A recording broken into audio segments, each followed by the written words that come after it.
confinement, au lieu d'être géré par les services, on a des services dans l'armée, dans la TSP, a été géré par une société américaine qui s'appelle Bain Company. Bain, comme un bain. Bain Company. Oui, j'en parle également.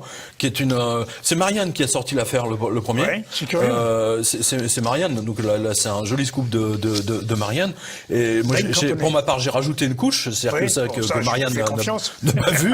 C'est que en fait, Bain Company, c'est il faut disons-le clairement, c'est une annexe du Mossad pilotée par une ancienne agente du Mossad, fille d'un général de l'armée israélienne. Voilà. Donc tout ça, je veux dire, entre BFM de télévision israélienne, que je dénonce régulièrement, je veux dire, là franchement, ça pue, quoi. Ça pue grave. La France avait les moyens de gérer le déconfinement.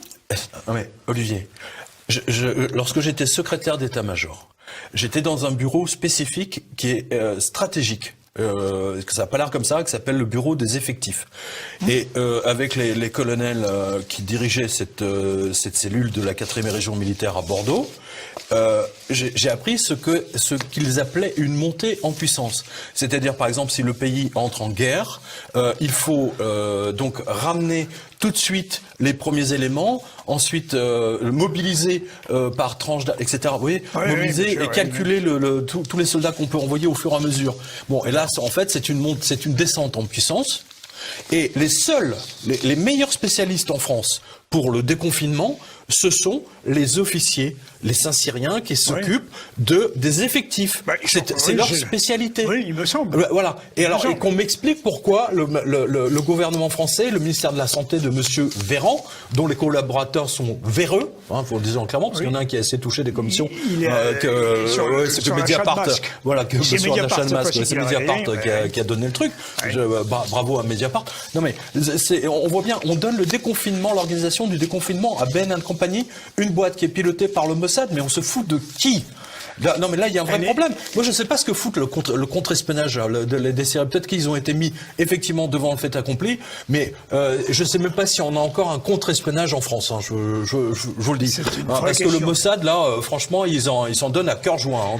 Véritablement. C'est quand même une société de droit américain que je sache. Bien sûr. Oui, c'est ça. Mais si vous voulez, ça a été fondé, si vous voulez, dès le départ avec des gens du Mossad, quoi. On a tout l'hystérique.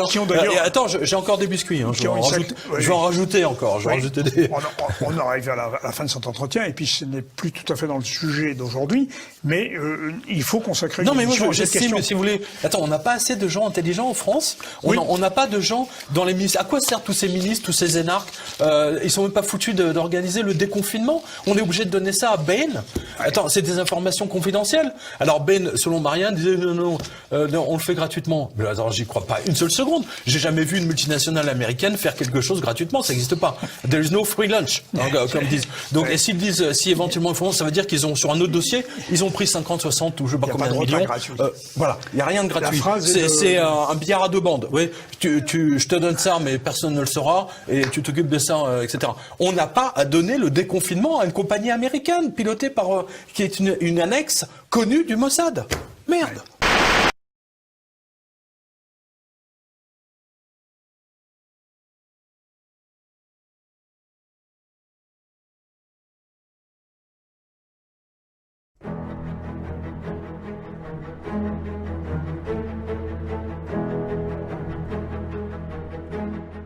The forum this year is sort of the theme is Globalization 4.0.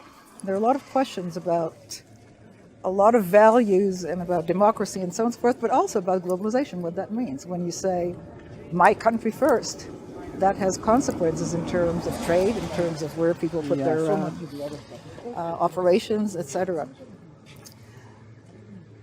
That is a short-term issue, which is a very serious issue. I think there's a longer-term issue that is being less discussed, and that is in China right now.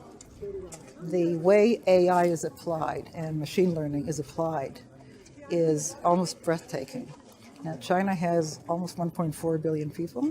They're almost all, I mean, much more than almost any other place, constantly on their phones.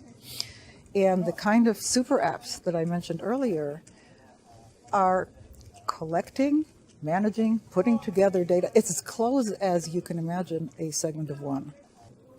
And it takes information from all aspects of your life. And in China, you can do that. In the West, you can't quite do it in that same way. It takes information from all aspects of your life, from everything that you do online, everything you do offline. There's shopping offline. It's all captured in the same way. It all comes together and allows you to have interesting services, to have a different shopping experience, to pay your bills to the government on WeChat. And so they're actually advancing very fast. The West, there are two things that have happened. One, there are really privacy issues, which people are discussing but haven't quite been resolved. But I'm not sure everybody will be willing to share that amount of data. In fact, China is beginning to export those technologies. There are companies that have those technologies, and they're beginning to export it to countries that where they make it affordable, they can afford to get it. And so you can begin to think about how there could be. I think some people have talked about splinternet as opposed to internet, sort of the Chinese way, if you will, in some other countries, versus the way, at least for now, the West is doing it. And it's going to be hard to catch up to the abilities that China is developing in this aspect, because we have some issues that we haven't resolved. Those issues of governance of those companies, and that is the way we've developed. So it would be difficult even under any other condition. But that is food for thought when you think about globalization 4.0.